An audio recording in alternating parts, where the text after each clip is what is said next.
ओम शांति। सुनते हैं 14 मार्च की मुरली का मुरली मंथन।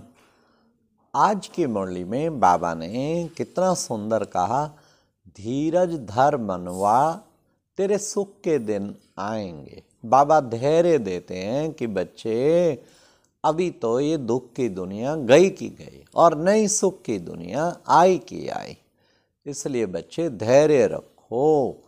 फिर बाबा ने आज की मुरली में विशेष कहा, देखो बच्चे, बाप की महिमा में कहा जाता है सत्य बाप, सत्य टीचर, सत्य गुरु।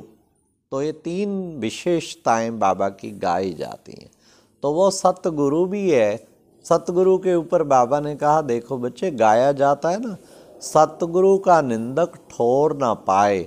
तो सतगुरु का निंदक ठोर नहीं पाएगा। वह ठोर माना बाबा ने कहा ऊंच पद नहीं पाएगा, बुद्धि भटकती रहेगी, कभी कहाँ बाबा की निंदा कराई, भटकती रहेगी। फिर बाबा ने कहा कि बच्चे, तुम बच्चों को सदैव जो है खुशी का पारा चढ़ा रहना चाहिए। खुशी का पारा सदैव चढ़ा रहे। खुशी का पारा तब चढ़ेगा जब औरों को आप समान बनाएंगे।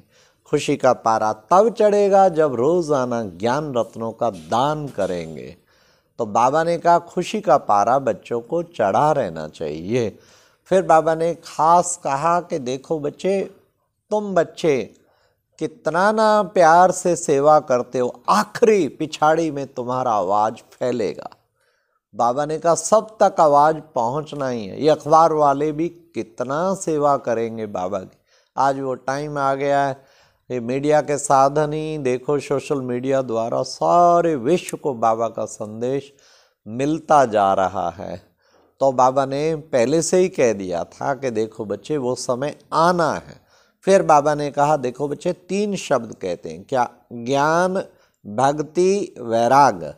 ज्ञान जब मिलता है तो तब तुम्हें वैराग्य आता है। भक्ति से भी वैराग, और पुरानी दुनिया से भी वैराग, और इस पुरानी देह से भी वैराग। तो बच्चे, तुम्हें अब वैराग्य करके फिर तुम्हें क्या करना है, तुम्हें तीसरा नेत्र मिला है, तीसरे नेत्र को सदा खुला रखना है, अर्थात ज्ञान का नेत्र खुला रखना है। और तीसरे नेत्र से हर समय बाप को देखने का अभ्यास करना है और बाप को याद करना है। फिर बाबा ने कहा, कई बच्चे कहते हैं बाबा आप कहते हो ममत्व तो नहीं रखो। अच्छा बाबा, मैं ममत्व तो नहीं रखो तो हम फिर संभाल कैसे करेंगे। बाबा कहते नहीं बच्चे, रहना तो घर में ही है, लेकिन तुम्हारी आसक्ति नहीं होनी चाहिए। आसक्ति तुम्हारी नई दुनिया में होनी चाहिए। कभी कहते हैं ना, अगर हुई आसक्ति तो माया आसक्ति। आज बाबा ने कहा देखो बच्चे, वहाँ तो स्पीच करते हैं तो 70-80 हजार बोधी बन जाते हैं, क्योंकि बच्चे वहाँ माया की परीक्षा नहीं है। वहाँ कोई नियम इतने ज़्यादा, पवित्रता, खान पान शुद्धि, ये सब नियम नहीं है कहीं भी। हाँ, आप देखेंगे आम संस्थाओं में, सब धर्मों में मांसाहार भी खाएंगे, सब कुछ करेंगे। ये नहीं कि उनके फॉलोअर को ये सब चीज़ें मना है, ऐसा नहीं है। शराब भी सेवन करेंगे, सब कुछ करेंगे। तब बाबा का बच्चा बनने में तो ये सब व्यसन छोड़ने पड़ते, शुद्ध अन्न खाना पड़ता, पवित्रता अपनानी पड़ती जीवन में। तो बाबा ने कहा यहाँ पर तो परीक्षा है। माया अनेक प्रकार के तूफान लाती है, चलते चलते। तो फिर बाबा ने कहा कि कर्मातीत अवस्था ना आ जाए। अगर तूफान आने सारे बंद हो गए तो समझो कर्मातीत अवस्था के समीप पहुंच गए। तो हम देखें क्या सचमुच जो है हमारे तूफान अभी ना, हमें बाबा ने कल कह दिया व्यर्थ संकल्प भी अपवित्रता। व्यर्थ संकल्पों का तूफान भी नहीं आना चाहिए, क्रोध का तूफान भी नहीं आना चाहिए, काम का तो आना ही नहीं चाहिए। अगर ये आते हैं तो इसका मतलब अभी भी हम जो है वो इतनी ऊंची अवस्था नहीं है। अब हमें ऊंची अवस्था बनानी है, कर्मातीत के निकट पहुंचना है। तब बाबा ने कहा परिपक्व अवस्था हो जानी चाहिए।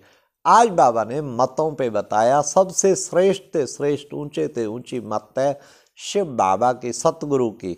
तो उस श्रीमत पर चलना है। बाकी मनुष्य मत, परमत, अनेक प्रकार की शास्त्र मत, उन सब मतों को छोड़ तुम्हें पूरा श्रीमत पर चलना है। बाबा ने कहा देह भान को छोड़ना है, हर समय तुम्हें आत्मा बनने का अभ्यास करना है। तो इससे बाबा ने लास्ट में दिव्य बुद्धि द्वारा दिव्यता को प्राप्त करने वाले सफलता मूर्त भाव सदा दिव्य बुद्धि और दिव्यता को प्राप्त करें। महान समझेंगे तो मेहमान समझेंगे तो महान आत्मा बन जाएंगे। ओम शांति। ये था आज का मुरली मंथन।